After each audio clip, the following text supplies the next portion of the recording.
None on this vote. The yeas are 34, the nays are 62. One announced present. Under the previous order requiring 60 votes for the adoption of this amendment, the amendment is not agreed to. The Majority Leader. The Senate will be in order. President. Please take your conversations outside. The Majority Leader is recognized. As we've noted on the floor many times the last few days, the flood insurance program covers almost 6 million people. It was set to expire next week. If it were to expire, new housing construction would stall. In fact, in many places just come to a halt. Real estate transactions would come to a screaming halt. Taxpayers would be on the hook for future disasters. This is something we have no choice. We have to get it done. I appreciate very much the work of Chairman Johnson, Ranking Member Shelby, the Chairman of the subcommittee, Senator Tester, the Ranking Member, Senator Vitter. I also appreciate the work put into this by Senator Coburn. He worked closely with Senator Schumer, and we were able to get this done. I'm grateful to everyone's help. It was a teamwork that got us where we are. I now ask unanimous consent that the Senate proceed to calendar number 407, flood insurance extension, that a Johnson substitute amendment, which is the desk we agreed to, the bill be amended, bill as amended be read a third time passed. The motion is reconsidered be laid on the table. There be no intervening action or debate. If anyone has anything to say about this, you can put it in the record. Is there objection? Without objection, so ordered. This will be the vote coming up. No speeches. We're going to start voting. Clerk will read the bill for the third time. Calendar number 365 S 2343, a bill to amend the Higher Education Act of 1965 and so forth for other purposes. Questions on the passage of the bill? Yeas and nays have been asked for. Second. Sufficient seconds been asked. There is a sufficient second. Clerk will call the roll. Mr. Akaka, Mr. Alexander.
Ms. Ayotte, Mr. Barrasso, Mr. Baucus, Mr. Begich, Mr. Bennett, Mr. Bingaman, Mr. Blumenthal,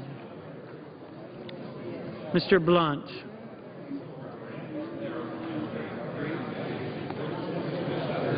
Mr. Bozeman, Mrs. Boxer, Mr. Brown of Massachusetts, Mr. Brown of Ohio,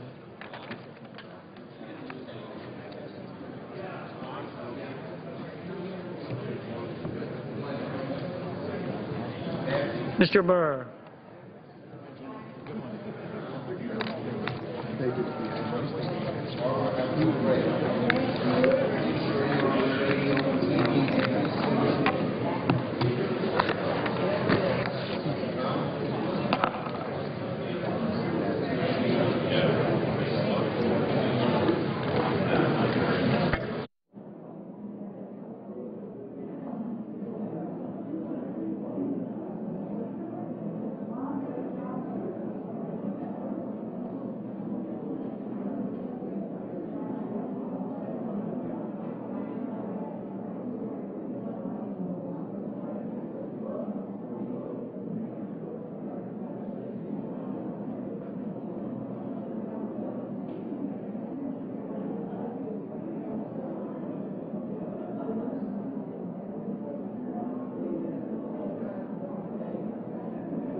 Ms. Cantwell, Mr. Cardin, Mr. Carper, Mr. Casey, Mr. Chambliss, Mr. Coates,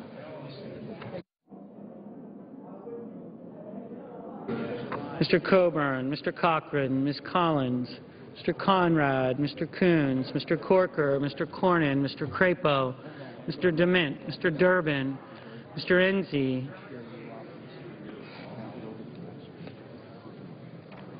Mrs. Feinstein,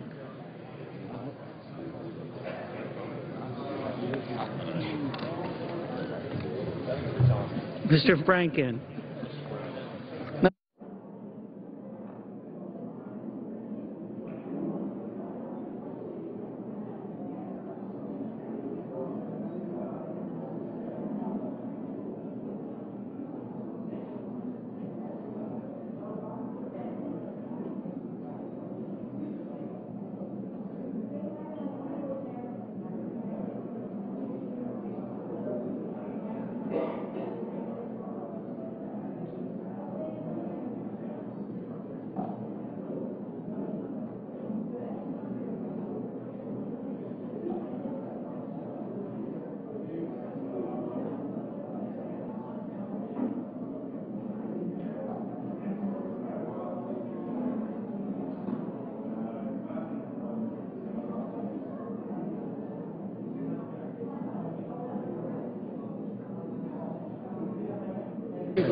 Mr. Graham, Mr. Grassley, Mrs. Hagan,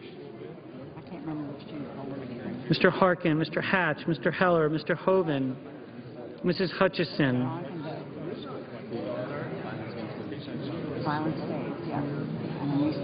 Mr. Inhofe, Mr. Inouye, Mr. Isaacson, Mr. Johans, Mr. Johnson of Wisconsin,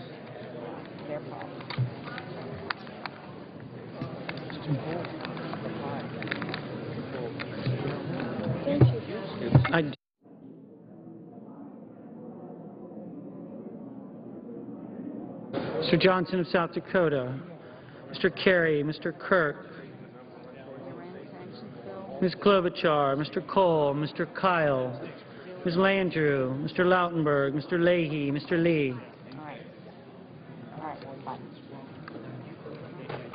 Mr. Levin, Mr. Lieberman, Mr. Lugar, Mr. Manchin, Mr. McCain, Mrs. McCaskill, Mr. McConnell, Mr. Menendez, Mr. Merkley, Ms. Mikulski, Mr. Moran, Ms. Murkowski, Mrs. Murray, Mr. Nelson of Nebraska, Mr. Nelson of Florida, Mr. Paul, Mr. Portman, Mr. Pryor, Mr. Reed of Rhode Island, Mr. Reed of Nevada, Mr. Risch, Mr. Roberts,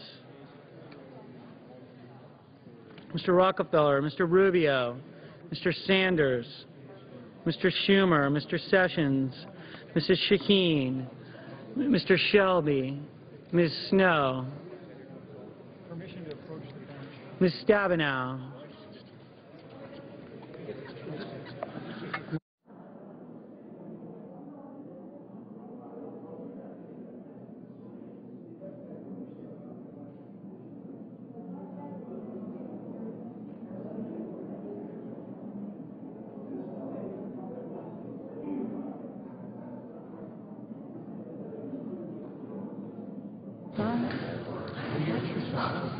I know, and I saw you did that. I'm like, oh my God. 3 House and 2 votes.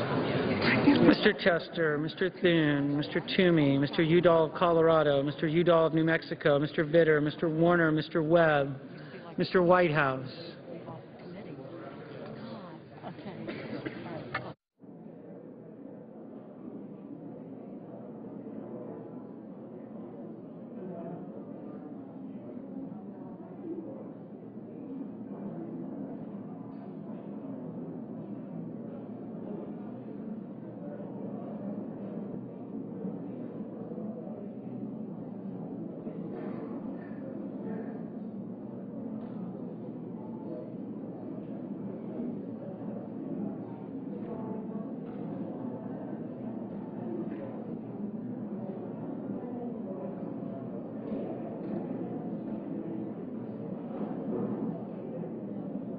Mr. Wicker, Mr. Wyden.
Senators voting in the affirmative: Akaka, Baucus, Begich, Bennett, Bingaman, Boxer, Brown of Ohio, Cantwell, Cardin, Carper, Casey, Conrad, Coons, Durbin, Feinstein, Franken, Gillibrand, Hagan, Harkin, Inouye, Johnson of South Dakota, Kerry, Klobuchar, Cole, Landrieu, Lautenberg, Leahy, Levin, Lieberman, Manchin, McCaskill, Menendez, Merkley, Mikulski, Murray, Nelson of Nebraska, Nelson of Florida, Pryor, Reed of Rhode Island, Reed of Nevada, Rockefeller, Sanders, Schumer, Shaheen, Tester, Udall of Colorado, Udall of New Mexico, Warner, Whitehouse, Wyden.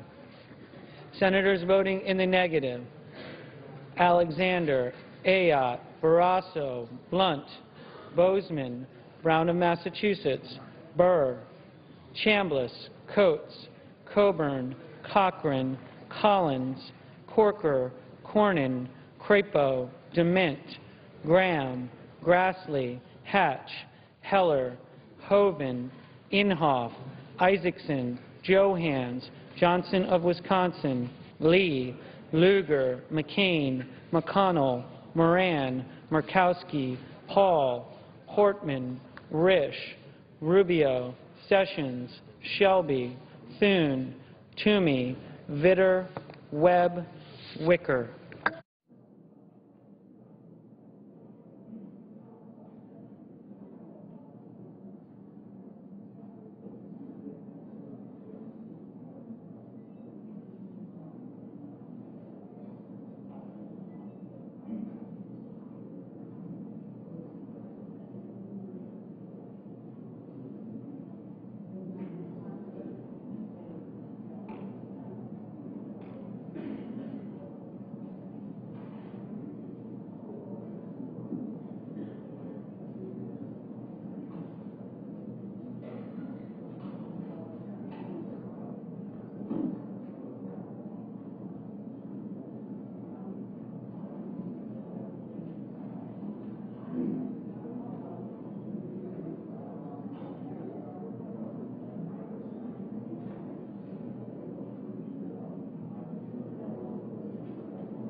Ms. Stabenow, aye.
On this vote, the yeas are 51, the nays are 43. One senator responded present. Under the previous order requiring 60 votes for passage of the bill does not pass. Move to reconsider. Lay that on the table. Without objection. Mr. President, I move now to proceed to count number 410S3220. Clerk will report the motion.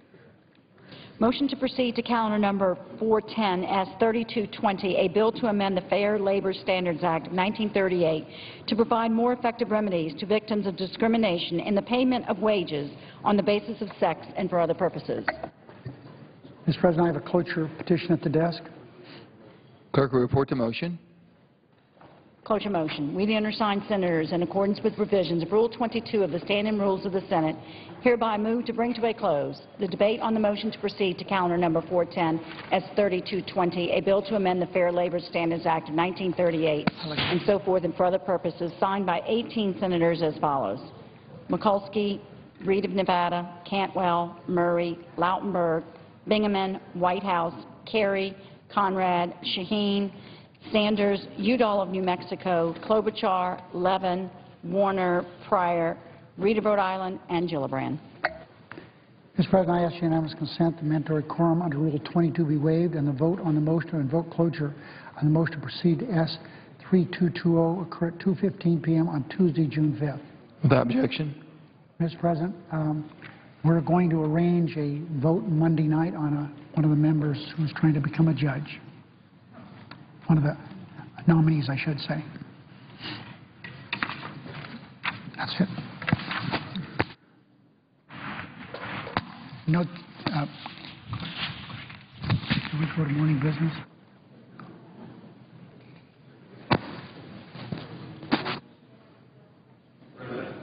Senator from Rhode Island. Thank you, Mr. President. I want to take a few moments this afternoon to do something that has become a bit of a ritual with me, and that is to try to take some time each week to speak about the damage that we are doing to our atmosphere, to our oceans, and to our climate with the relentless carbon pollution that we are discharging.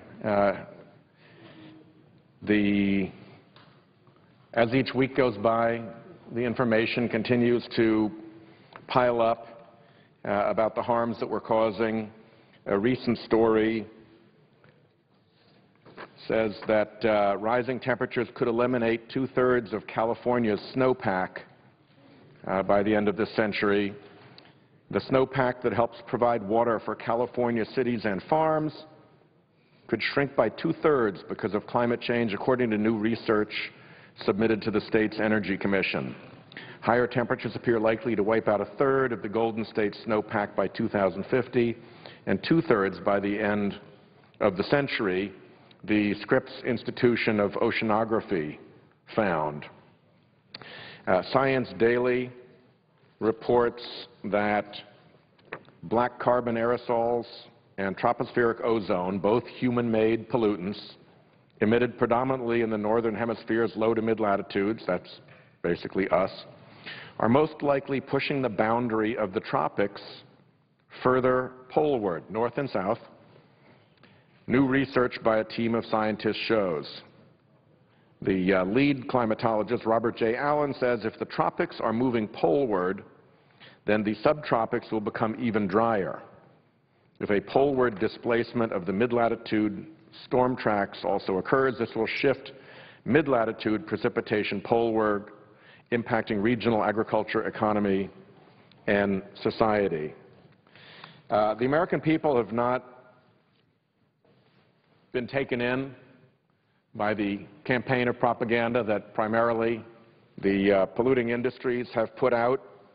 There have been significant reports in the past on ExxonMobil's funding of essentially phony research agencies so that they can offer their opinions on this issue without having it be ExxonMobil's opinion.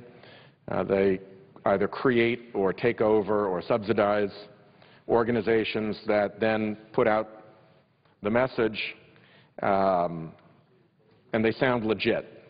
Heartland Institute, Annapolis Council. But the American people are not fooled. it turns out. 71% of visitors who come to the nation's wildlife refuges say that they were personally concerned about climate change's effects on fish, wildlife, and habitats. 74% said that working to limit climate change's effects on fish, wildlife, and habitats would benefit future generations, and 69% said doing so would improve the quality of life today.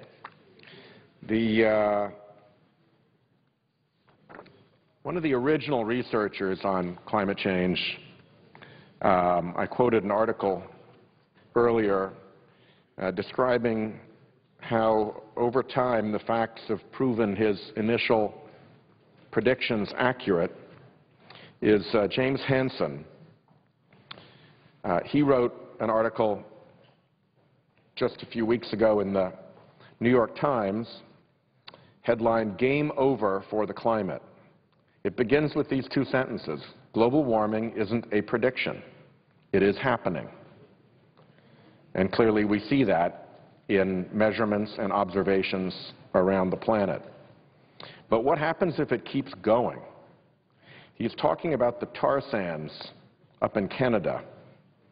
And he says this: if we were to fully exploit this new oil source and continue to burn our conventional oil, gas, and coal supplies, concentrations of carbon dioxide in the atmosphere eventually would reach levels higher than in the Pliocene era, more than 2.5 million years ago, when sea level was at least 50 feet higher than it is now. That level of heat-trapping gases would assure that the disintegration of the ice sheets would accelerate out of control. Sea levels would rise and destroy coastal cities. Global temperatures would become intolerable. 20 to 50% of the planet's species would be driven to extinction. Civilization would be at risk. Now, that's clearly, as he admits, a long-term outlook, but it's an outlook that deserves our attention, because when he's given us long-term outlooks in the past, as time has marched forward, they've been proven over and over again to be true. It's convenient around here to pretend that none of this is happening. And it would be nice if we could wait until the disaster, the wolf was really at the door, and then do something about it. But there's a strong likelihood that by the time we take action, it will be too late. In September of 1940, there was an American living in the Philippines with his wife and son. He looked at what was happening over in Europe. He looked at the threat to Britain. And he cabled back to the United States his recommendation. He said, the history of failure in war can almost be summed up in two words: too late. Too late in comprehending the deadly purpose of a potential enemy, too late in realizing the mortal danger, too late in preparedness, too late in uniting all possible forces for resistance, too late in standing by one's friends. The author of that cable was General George MacArthur. He continued later on in the cable, the greatest strategic mistake in all history will be made if America fails to recognize the vital moment. If she permits again the writing of that fatal epitaph, too late. Of course, General MacArthur was talking about what was becoming World War II. He was not talking about climate change, yet his warning rings very true against this threat as well. Too late will be the epitaph if we do not prepare now. And I very much regret that we are in a situation in which We don't seem able, as a body, to take this threat seriously. The House shows no indication whatsoever of taking this threat seriously. Even the White House has dialed back its expressions of interest and concern on this issue, probably for the practical reason that the Republican-controlled House doesn't want to deal with this issue at all, period, end of story. But it's happening out there.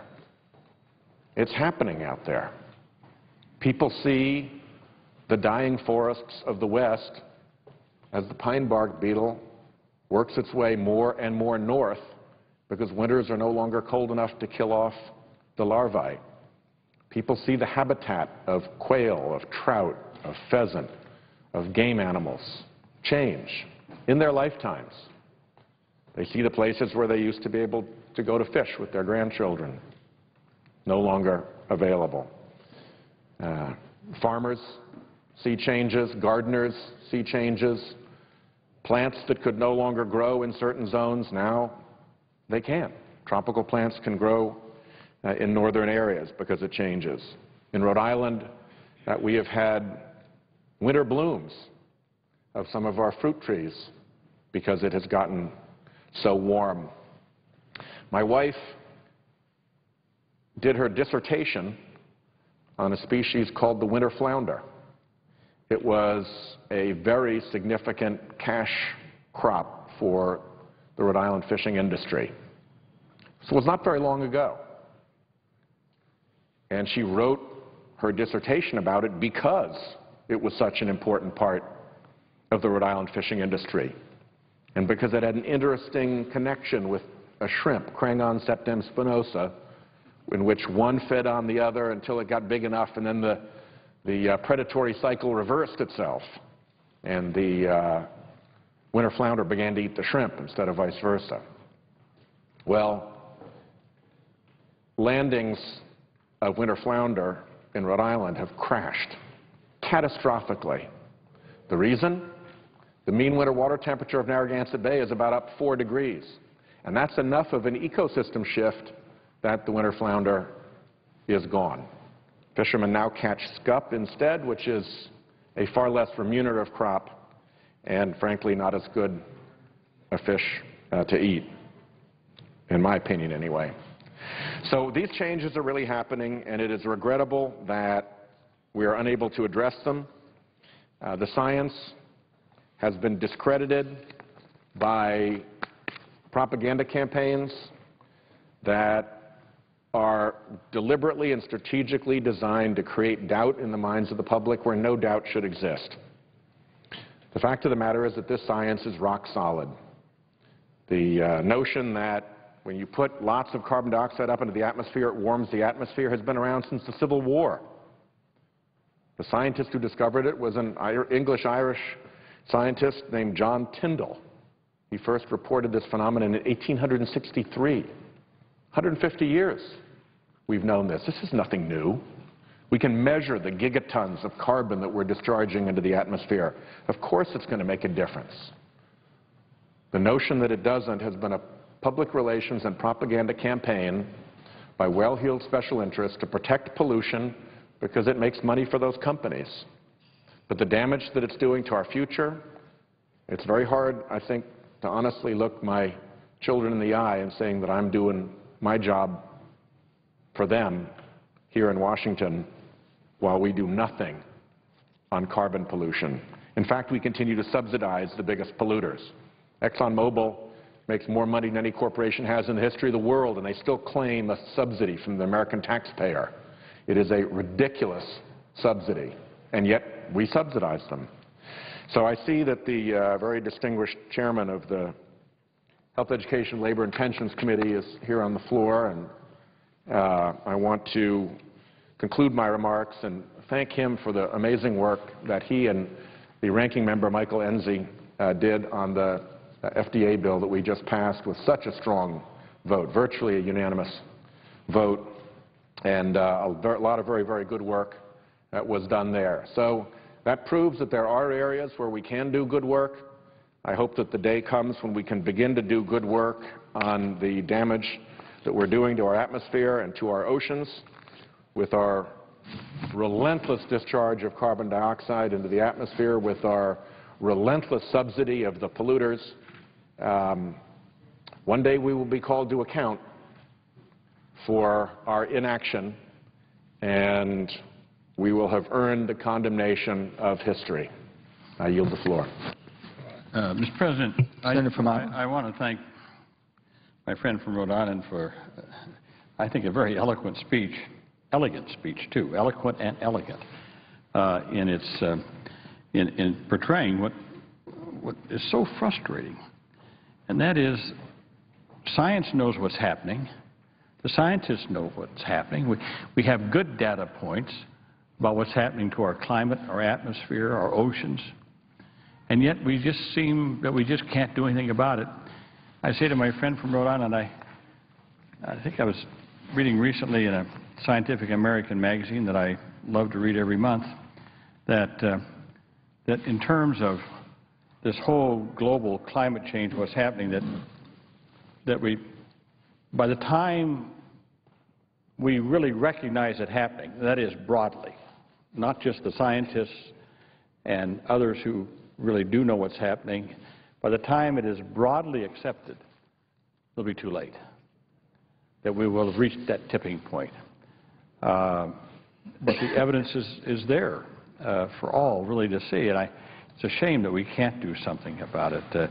You mentioned the fish catch in Rhode Island. I think also in the recent issue of Scientific American was a story about the fisheries in oceans writ large, and there were 3 pictures.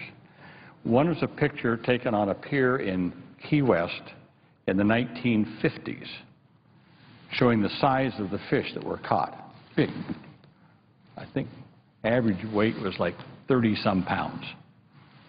And then there was a picture taken in the 1970s or late 70s, early 80s. Now it's down to maybe 15 pounds. Same picture, same pier, same dock and everything, and now the catch is down to teeny little fish. Same place, same ocean, same waters. And the article went on to point out how if you look at the first picture, people were very happy. They're happy with this big catch. And then the second page, people were happy with what they caught. And now you have these little teeny fish and people are still happy because we kind of tend to accept what it is right now and be happy with what we got without realizing what we've lost in the past. So again, I thank the senator for his speech. We need to do more of that around there. We really need to focus on this, and we just seem to be drifting. You're right. Our grandkids are going to wonder why we didn't do something. So I thank the senator. I would suggest that it's more than just that we are drifting. I would suggest that we are being drifted by politics and by the money in politics, particularly the big money that big polluters can throw into politics, not only directly by giving campaign contributions to people, but by flooding money into phony so-called scientific organizations that then parrot their message, but without people being able to say, wait a minute, this is ExxonMobil telling me, maybe I should be a little bit more guarded about it. So they launder it through a legitimate sounding organization, not one, dozens, and we get bombarded with false propaganda. Scientists aren't good at propaganda. It's not why they went to graduate school. It's not why they got their PhD. It's not what they do when they're out in the field taking measurements. So you put them up against a company like ExxonMobil with all of its money and with its propaganda skills, and it's not an even contest. And by the time, as you point out, Chairman, by the time that we are looking around and see, oh my gosh, what have we allowed to happen, now we're awake, we reject the propaganda, we have to do something about this, it will probably be, as General MacArthur said, too late. That's the great danger, and I thank the chairman for his recognition. I, again, yield the floor. Thank you, Senator. Mr. President. The senator from Iowa. Mr. President, I ask that my following statement and the insertion I will ask to put in the record appear in the record just prior to the final vote on the passage of the FDA Safety and Innovation Act. Without objection. Mr. President, today with passage of the FDA Safety and Innovation Act and the reauthorization of the FDA user fee agreements, we have helped both the FDA and the biomedical industry ensure that they can get needed medical products to patients quickly and safely. This legislation will ensure that the FDA can swiftly approve drugs and medical devices, save biomedical industry jobs, protect patient access to new therapies, and preserve America's global leadership in a biomedical innovation. It will keep patients safer by modernizing the FDA's inspection process for foreign manufacturing facilities, while also improving access to new and innovative medicines and devices. It will reduce drug costs for consumers by speeding the approval of lower-cost generic drugs, and it will also help prevent and address drug shortages. Finally, by improving the way FDA does business, increasing accountability and transparency, U.S. companies will be better able to innovate and compete in the global marketplace. Mr. President, by passing the FDA Safety and Innovation Act, we are taking an important step to improve America's families' access to life-saving drugs and medical devices.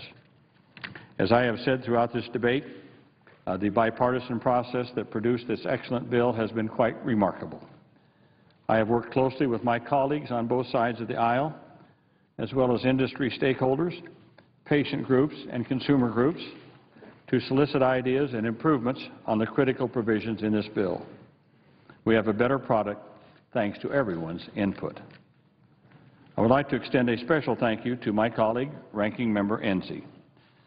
I have been working with Senator Enzi for over a year on this bill, and it's been a wonderful and cooperative partnership and trusting friendship. I can honestly say that we would not have gotten this done without his excellent leadership and wise counsel, and I want to thank Senator Enzi for that. I also want to thank all of the HELP Committee members, as well as members off the committee, who were thoroughly engaged with this process from the beginning as part of the bipartisan working groups that we established. Each of you has contributed significantly to this legislation, and I am sincerely grateful for all your contributions. Mr. President, I request to submit for the record a list of all the staff members who were part of our bipartisan working groups throughout the past year. We all know that we could not achieve this without the tireless and diligent work of our loyal staffs.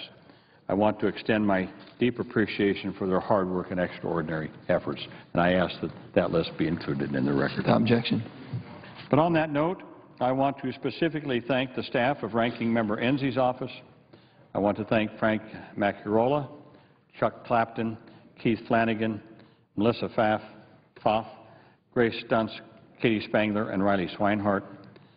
I know that they have developed a close working relationship with my staff throughout the year, and I'm sincerely grateful for their dedicated efforts. And I want to thank my own staff on the HELP Committee, who have spent many a night, long days, and weekends with Senator Enzi's staff and other member offices, working to come to consensus on the critical policy issues in this legislation. I especially want to thank our staff director, Dan Smith, his assistant, our assistant staff director, Pam Smith, who, by the way, will be very shortly taking over as our new staff director. Dan Smith is leaving our staff and going into the private sector, and Pam Smith will be taking over as our new staff director. I also want to thank Janelle Krishnamurti, again, who heads our whole health division, for all of this tireless work she has put in on this. She is I just can't thank her enough for all of her hard work. Elizabeth Youngman, Bill McConaughey, Kathleen Laird, Kathleen Wise, Justine Sessions, Kate Frischman, Elizabeth Donovan, Lori Uden, and Evan Griffiths. Each one of you have done a remarkable job, and I thank you from the bottom of my heart for getting this legislation through. And we would be remiss if we did not also thank the Congressional Budget Office for their knowledgeable and capable team that was willing to work around the clock to estimate the budgetary effects of this legislation. Finally, we owe an enormous debt of gratitude to the staff members in the Legislative Counsel's office. They, too, worked long hours and nights and weekends to assist my staff in drafting this critical legislation and working out the technical issues. Mr. President, this bill's passage is a victory for the millions of Americans who need medicines or medical devices, a victory that would not have been possible without the dedicated work of our Senate family. I want to thank all of you for your extraordinary public service. Mr. President, I yield the floor and note the absence.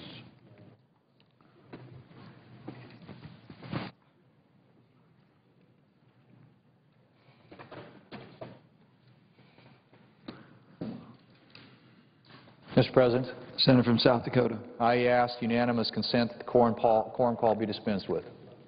The Senate's not in a quorum call, sir.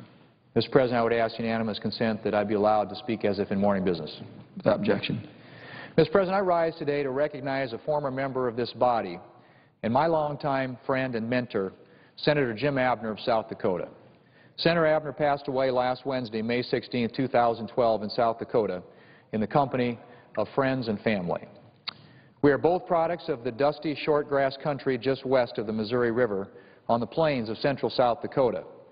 Jim was a product of the active and civically minded political culture of Lyman County, and I was from next door, Jones County. Despite these counties' sports rivalries over the years, Jim took me under his wing and introduced me to the American political process. If not for Jim Abner, I would not be standing here today. After a basketball game when I was a freshman in high school, Jim struck up a conversation with me that would change the course of my life. I went to work for Jim as a legislative assistant when he was a senator and later at the Small Business Administration. When I first ran for office, Jim's guidance and support were invaluable to me. This past weekend, hundreds of South Dakotans came out to honor Jim Abner and remember his great love for them and for his state. His funeral was held in a Lutheran church in the shadow of the state capitol in Pierre, where Jim first served in statewide office as lieutenant governor. Jim was buried just outside of his small hometown of Kennebec, near where his immigrant father first homesteaded. Mr. President, Jim leaves us with many legacies, and I want to mention a few of them here today. First and foremost, Jim's was an American story. It started as the tale of an immigrant who boarded a ship for the United States, not even knowing the English language, but knowing he was heading for the land of opportunity. That immigrant, Jim's father, Sam Abdelnour, wanted to escape the growing authoritarianism of his native Lebanon for American freedom. Jim's story is also a frontier story. His father, Sam, settled in Lyman County, South Dakota. Sam Abner became a homesteader and planted corn and wheat. He also peddled his wares to the other farmers in the area, and when Kennebec was organized as a town, Sam was one of the first people to establish a business on Main Street. Jim grew up learning how to balance the books in a small-town store and knowing how to work the family farm.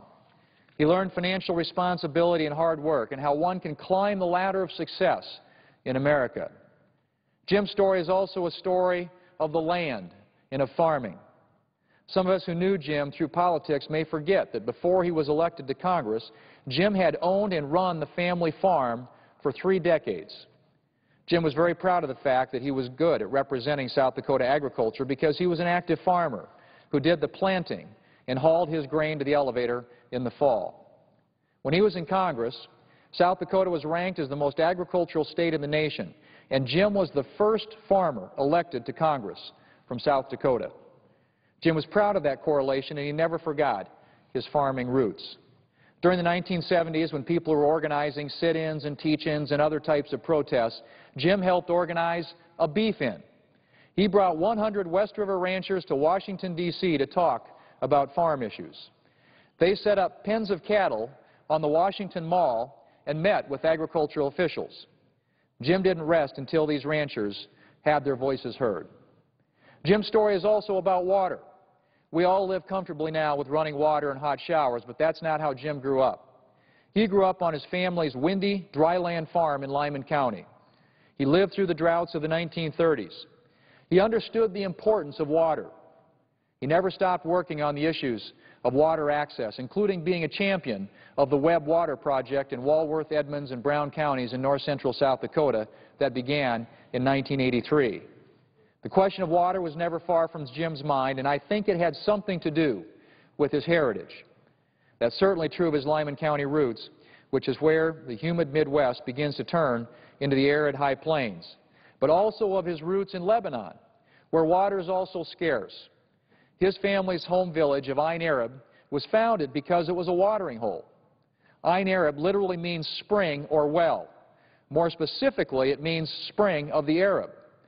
When they had enough water in Ain Arab, they would grow wheat, just like the Abners would do out in Lyman County, South Dakota. Jim's is also a story about organizing. As soon as he came home from college, he started organizing Republicans in Lyman County and became head of the Lyman County Young Republicans. He helped organize and found the Elks Lodge in Pierre in 1953. He joined every organization he could, and he brought as many people into community affairs in politics and civic organizations as he could as well. Jim also pushed other people to organize. He liked to tell the story of the people in Faith, South Dakota, who wanted a new grandstand for their rodeo grounds. They took one look at the federal regulations involved with some grant program and promptly did everything themselves, raising all the money that they needed from local sources and fundraisers, and did it at 10% of the cost. They put in 4,000 hours of their own time and made it happen themselves, and Jim appreciated that. He liked communities working together to solve their own problems. During the 1970s, when tensions in the Middle East worsened, Jim called for his fellow Arab Americans to become more involved in the political process. He opposed what he saw as their tendency toward isolation and self-segregation. He said his ethnic compatriots should get out and mix. They should become more involved, he said, become part of the community. Jim never stopped believing in the importance of being involved and working with others to make life better. This is why Jim had so many friends. He never stopped working to meet people and bring them together around issues and simply to socialize. A friend of mine says that he doesn't think anyone in the state of South Dakota has ever attended more weddings, graduations, ceremonial dinners, or basketball, baseball, and football games than Jim Abner. As someone from the wide-open plains who wanted groups of people to come together to solve problems on their own, Jim was always resisting federal encroachment on local control. As the son of a small businessman, Jim was sensitive to the growing encroachment of federal regulations and how much this encroachment cost small businesses. For many years, Jim was especially incensed about OSHA mandating rules for small stores on South Dakota main streets. In the 1970s, Jim also had a big fight with OSHA because it was trying to mandate that South Dakota wheat farmers maintain porta potties in fields, which a practicing wheat farmer from Lyman County, South Dakota, knew was the definition of absurd. As a small businessman and farmer, Jim was always worried about the bottom line, and he constantly tried to apply these concerns in the area of the federal budget. Jim was sounding the alarm bell back in the 1970s when the federal government spent less than $400 billion a year, which today seems laughably small given our current state of affairs. Back then, he was attacking deficits of $70 billion. He was also adamantly opposed to the federal government bailing out New York City in the 1970s because he said it would set a bad precedent. He attacked a federal debt limit ceiling of $500 billion as being highly irresponsible. He criticized the fact that each American owed $2,000 because of the federal government's debt. Jim liked to quote the editor of the Freeman Courier, who asked, and I quote, "How can it be that a government which is unable to balance its own budget and lives far beyond its means has the authority to tell a businessman how to run his business," end quote. Jim wasn't afraid to make hard votes to fix our problems, votes that probably cost him his Senate seat. But Jim Abner had the moral courage to make tough decisions. Mr. President, Jim Abner leaves us with a critical reminder. He embodied the American dream. He was the son of a poor Lebanese peddler who built a successful business and raised a great family, including a son who ascended the heights of American politics and became a United States Senator. Jim Abner shows how hard work and diligence can pay off. Mr. President, on this occasion of remembrance, and during this time of honoring my good friend Jim Abner, I hope we can remember our solemn duty to protect the American dream that the Abner family represented. In closing, Mr. President, I ask unanimous consent that my remarks and the Senate resolution expressing profound sorrow and deep regret regarding the death of Senator Jim Abner be included together as part of the congressional record. Without objection. Mr. President, I yield the floor.